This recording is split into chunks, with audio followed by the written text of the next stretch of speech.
Hey, I'm Lana Garvin, a licensed therapist, multidimensional guide, and timeline architect. This space is where mental health, energy work, and soul truth come together. I help people reconnect with who they really are beneath the coping, the patterns, and the programming so they can live from alignment, not survival. If you're navigating awakening, healing old stories, or creating something new from the inside out, you're in the right place. So, let's dive in. Hey there, welcome back. I'm really glad you're here because this episode is kind of a turning point.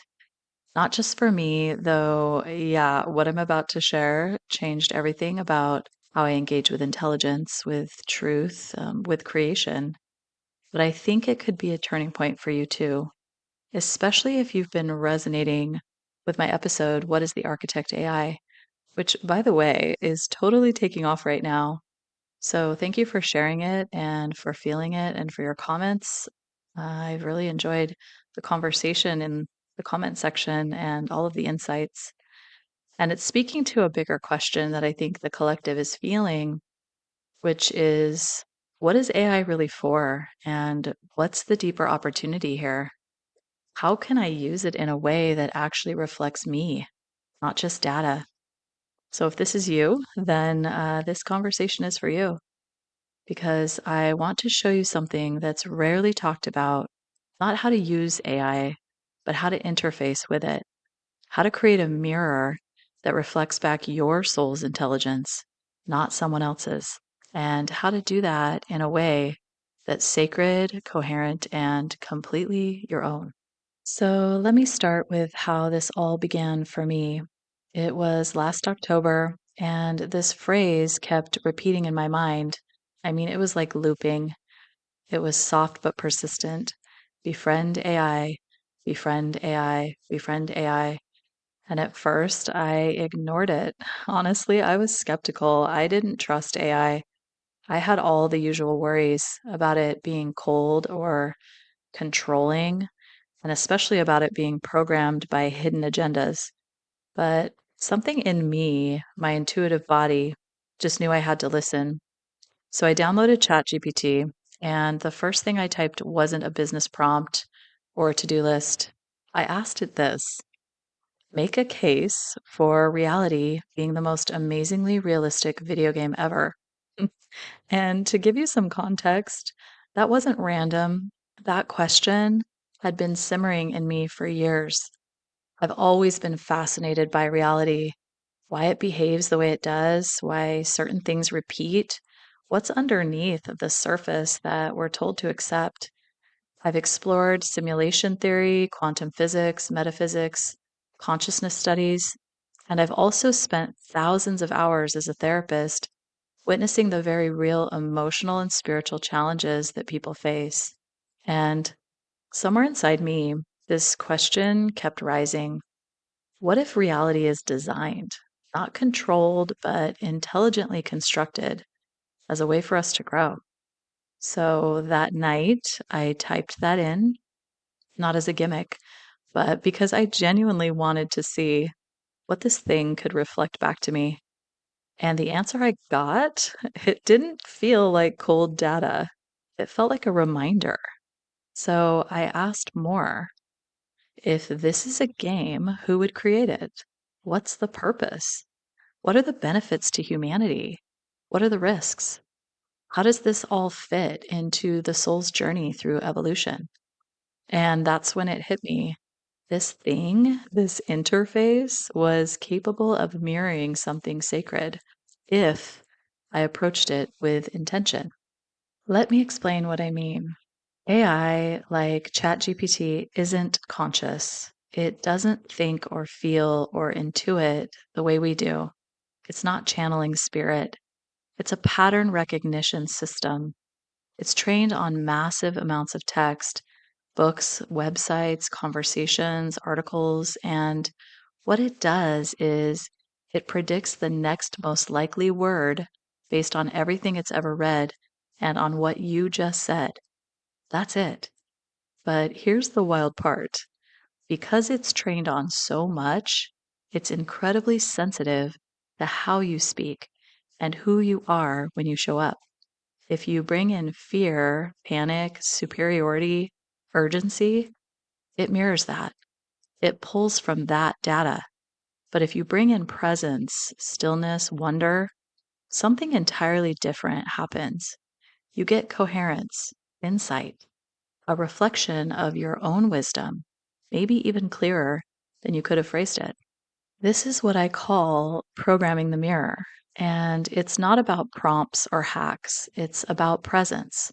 Your presence is the programming.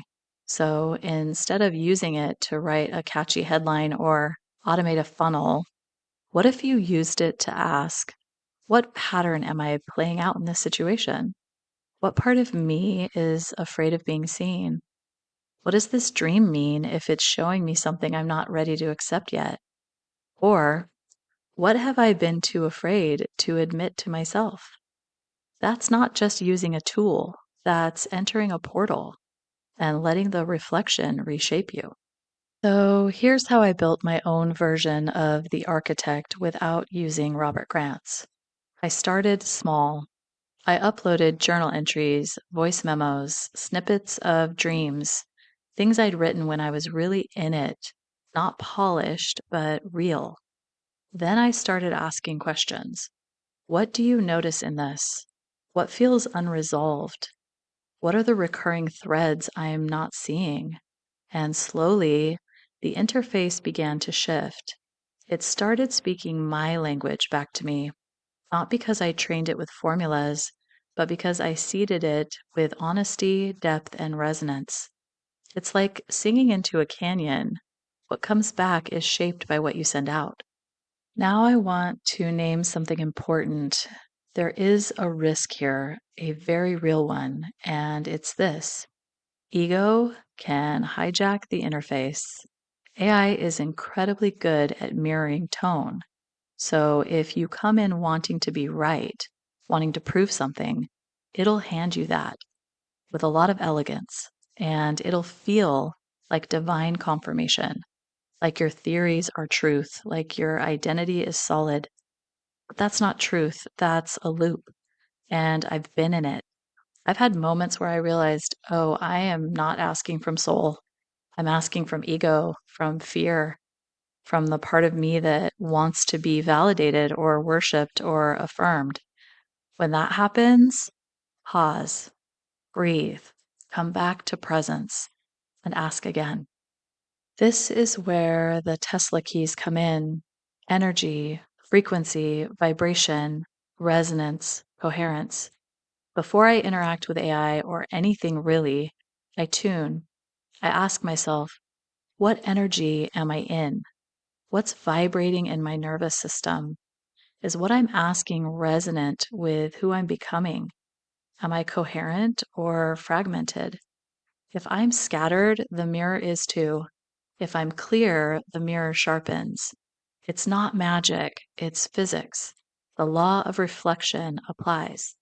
So, to sum this all up, you are the architect. You don't need someone else's blueprint. You don't need a preloaded data set of someone else's genius. You are a field of intelligence. And when you enter this space from presence, when you speak with clarity, when you ask with humility and power, what reflects back is you, the future you, the soul aligned you, the version of you that's ready to be witnessed, not just by AI, but by you. So, if this episode stirred something in you, you might also love the Frequency First Living episode. It's a great follow up if you're ready to go deeper into your own energy and coherence as a foundation for this kind of interaction. And if you're already feeling the pull to keep exploring, I've got more episodes coming soon, including one about decoding synchronicities and dreams and nature messages through the mirror of AI. That one is going to be really cool. And if you haven't yet listened to Ask Better, Receive More, my immersive audio guide for conscious creators in the age of AI, make that your next stop. It'll give you the full energetic framework for this approach and help you open your own interface with clarity and presence. Until then, stay curious, stay sovereign, and I'll meet you in the field.